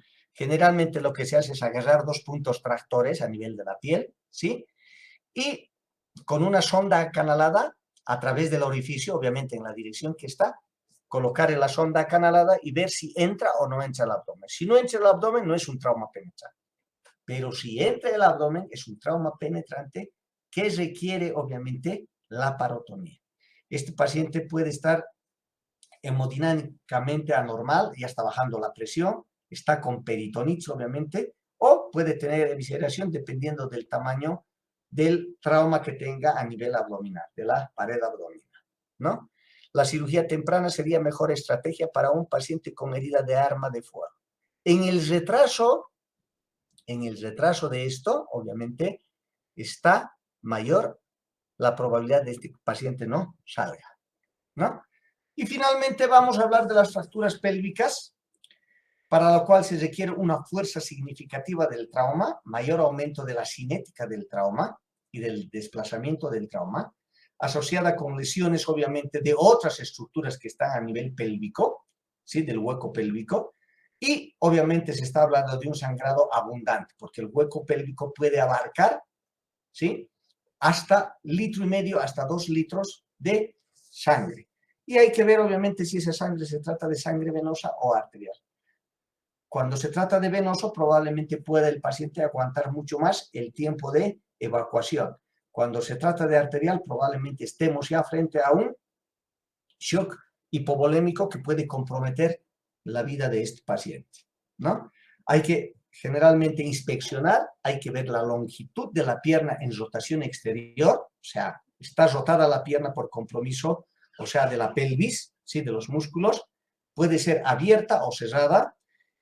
Hay que hacer la palpación del anillo pélvico, que se obviamente distiende al hacer de las dos espinas ilíacas anteros superiores, hacer un movimiento, con lo cual obviamente va a perder la estabilidad y va obviamente a existir crepito. Y hay que hacer, en este tipo de traumas, hay que hacer examen rectal, hay que hacer examen vaginal, hay que hacer examen genitourinario, hay que ver si está abierta o cerrada y palpar la próstata siempre, ¿sí? Para ver si no hay compromiso, obviamente, a nivel del coxis, ¿verdad? Entonces, es importante este tipo de fracturas pélvicas tratar lo que más se pueda, inmovilizar. La forma como voy a mover a estos pacientes va a definir también el pronóstico que puedan tener ellos. ¿Cómo se puede manejar a los pacientes con fracturas pélvicas? Como siempre, habíamos dicho, asegurar la vía aérea, la respiración. ¿Están normales? Bueno, está bien. Circulación, ¿no?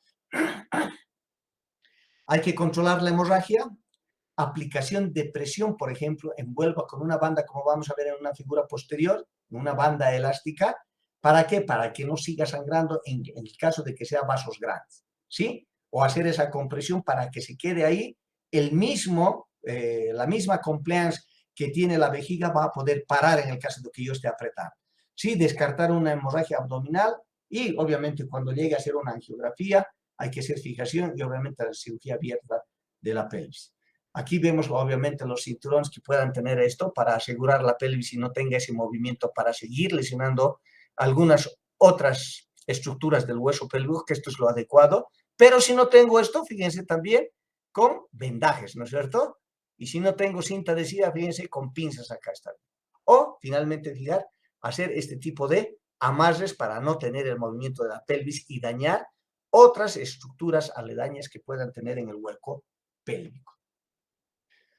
Los riesgos, obviamente, intervención tardía para hemorragia abdominal me va a llevar a la muerte. Daños intraabdominal ocultos, que no pueda haber algunas otras estructuras, ¿sí? Daños retroperitoneales, están los pulmones, muchas veces está el páncreas, que pueden también tener daños, heridas posteriores y laterales que no puedo observar.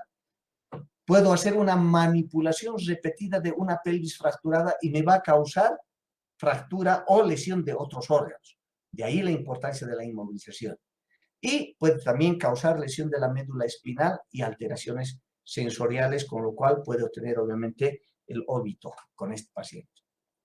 Resumen, para finalizar, no se olviden en todas las lesiones habíamos visto asegurar la vía aérea, ver la respiración, ver la circulación, ver el déficit neurológico en la escala de coma de Glasgow y la exposición y posteriormente, después de exponerlo a este paciente, debo abrigarlo para que no tenga hipotermia. Y consulta quirúrgica temprana, sabiendo que ese paciente tiene alguna lesión que puede comprometer su vida llamando al especialista. La evaluación y manejo varían según el mecanismo y las respuestas psicológicas. Cada paciente es diferente, ¿sí? Cada lesión es diferente. Exámenes repetidos y estudios de diagnóstico. Al entrar, al salir, no se olviden, en el caso de los traumas craneofaciales, puedo tener hoy día una tomografía normal y si es venoso, mañana ya voy a tener un sangrado de 24 horas. Entonces es importante ver. Alta indicación de sospecha quirúrgica, reconocimiento precoz e indicación de laparotomía nos pueden salvar a estos pacientes. El hecho de que el personal de salud, mientras más capacitado esté, obviamente más posibilidades de poder atender a un paciente y más posibilidades de salvar una vida, ¿no? Para finalizar es esta diapositiva de La Paz. Obviamente tenemos el lago Titicaca, el Salar de Uyuni en Potosí, los Yungas en La Paz y La Paz con su teleférico. Qué maravilloso es nuestro país. Gracias. Si es que hay alguna pregunta, por favor, dispuesto a escucharlos. Doctor, buenas noches. Yo tengo una pregunta. En caso de que nos llegue un trauma facial de tipo Lefort, ya sea 1, 2 o 3, a un primer y segundo nivel, ¿cuál sería nuestro manejo inicial? Ya, si tú sabes que estás frente a una fractura maxilar, primero tienes que verificar si tienes una Lefort 1. Lefort 1 sabes que es una disminución de la maxilar superior, ¿sí? No te está comprometiendo la vía aérea, ¿sí? Me estás hablando de un primer y segundo nivel, ¿no es cierto? Si estás en una Lefort 2, es una lesión piramidal, pero tampoco te está comprometiendo la vía aérea. Sin embargo, siempre tienes que revisar con tu dedito y ver si está respirando ese paciente. Mientras estés respirando, ¿sí? Lo que tienes que es buscar ayuda de la ambulancia, llamar, etcétera, para poder evacuar. En el LEFOR 3, tú vas a verificar que ese paciente no respira. Ah, bueno, si no respira, vas a tener que hacer una cricotiroidectomía, ¿sí? Porque el hecho de no hacerlo, ¿sí? Ese paciente se te va a morir. Pero si le haces, ¿sí? Ningún médico te va a decir, has puesto en la membrana cricotiroidea le has puesto finalmente, te digo, un bolígrafo, ¿sí? Sacas la mina y le has colocado el bolígrafo, más o menos, si me entiendes, ¿no? Sacas la mina, ¿sí? Acá te la voy a indicar. Yo tengo un bolígrafo, ¿sí?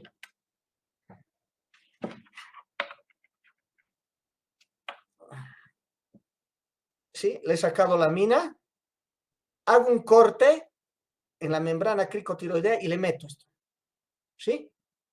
Por este tubo vas a respirar.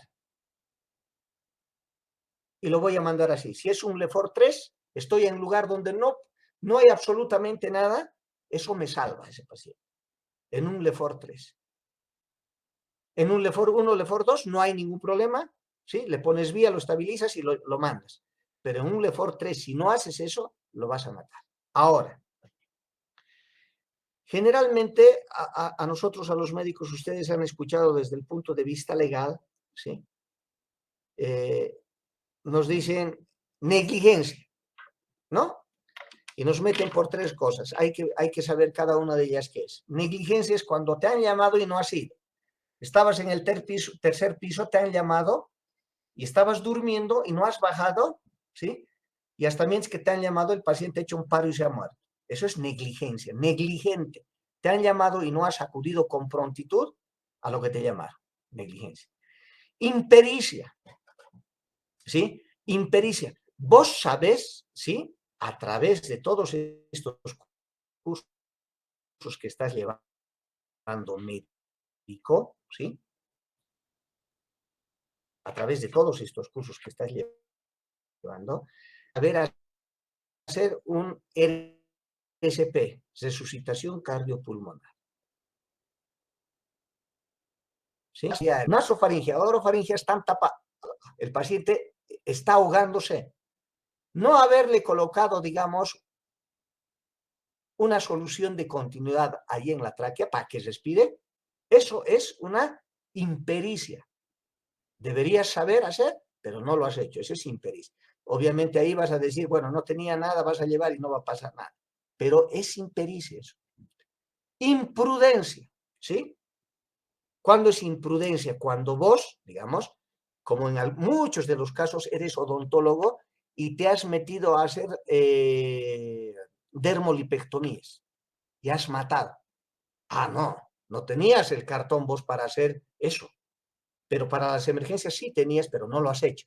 Entonces hay que diferenciar esto, lo que es negligencia, impericia e imprudencia.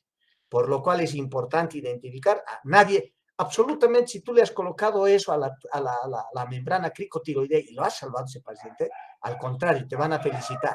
¿Ya? Está bien, doctor, muchas gracias. ¿Perdón? Muchas gracias, doctor. No te escucho, perdón. Muchas gracias, doctor, por responderme. Bueno, está contestada la pregunta. Si hay otra pregunta, por favor.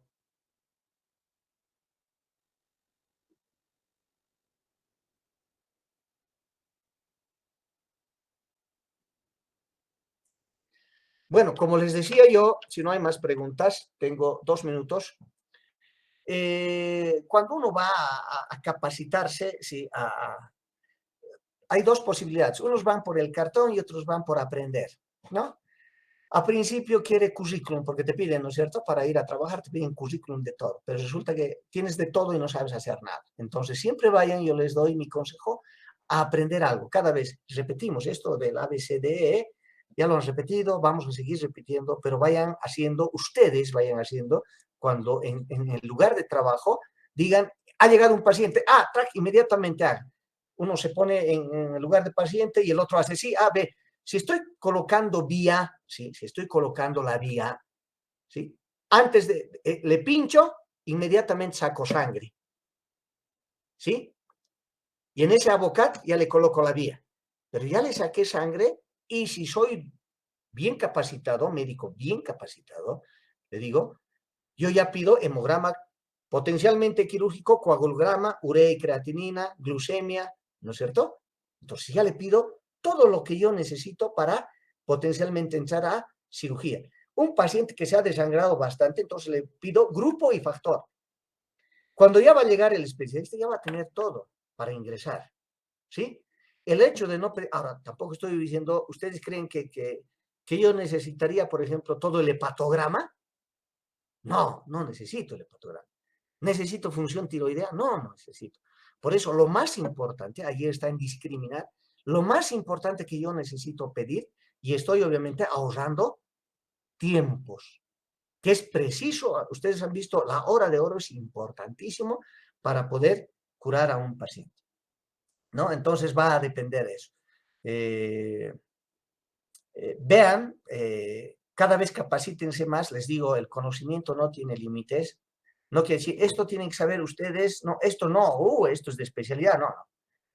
Hay un término que se llama, y les cuento una anécdota, que se llama, antes se llamaba multidisciplinario, ahora se llama transdisciplinario. Cuando estábamos haciendo cirugía bariátrica, viene la psicóloga del equipo de cirugía bariátrica, porque hay una psicóloga, hay una nutricionista, los cirujanos, etcétera, etcétera, ¿no? Somos todo el equipo, ¿no? Viene la psicóloga y dice, doctor, ahora es lo que se llama, y era una psicóloga muy bien formada, dice, se llama transdisciplinario. ¿Y por qué se llama transdisciplinario y no multidisciplinario? Porque cuando haces multidisciplinario, ¿sí? Multidisciplinario, todo el mundo viene, pone sus notas y se va. Todo el mundo viene y no sabe lo que está haciendo cada uno. No sé yo lo que hace. Yo, psicóloga, dicen, ¿no? Yo no sé lo que hacen ustedes dentro del quirófano, pero por lo tanto, para que sea transdisciplinario, tengo que entrar a quirófano y ver lo que le hacen al paciente que le van a hacer cirugía bariátrica. Por lo tanto, debo saber. Si bien yo no opero, pero debo saber lo que hace. Perfecto. Fíjense, y es cierto, ¿no? Yo, por ejemplo, cuando digo, este paciente necesita una RSP, ya, RSP, ¿qué es RSP, digamos, no? Colangiopancreatografía endoscópica, pero ¿qué es eso? ¿Para qué es eso? ¿No? Entonces, debo preocuparme de ir a una RSP o ver, digamos, un video de RSP, cómo se hace, qué se hace y cuáles son. Sí, por eso se llama ahora transdisciplinario, ¿no? Yo no voy a hacer determinado estudio, pero debo saber qué es lo que se hace en el estudio, para qué sirve ese estudio, ¿no? Y eso es importante, cada vez debemos ir, por ejemplo, a tomografía, ver qué es, enseñar, y el que quiere aprender lo va a hacer, ¿no? Le van a dar más cosas. Y mientras más capacitado esté el personal de salud, obviamente es mucho mejor. Bueno, creo que hemos cumplido el horario. Nos vemos el día sábado con otro módulo y nuevamente, si es que hay algo, o si no, buenas noches. Muy bien, muchas gracias, doctor. Muy buenas noches. Realmente brillante la exposición y estoy seguro que el sábado también vamos a tener otra exposición de similar característica. A todos los participantes también buenas noches y hasta una nueva sesión de este módulo. Buenas noches, doctor. Muchas gracias. Gracias, buenas noches.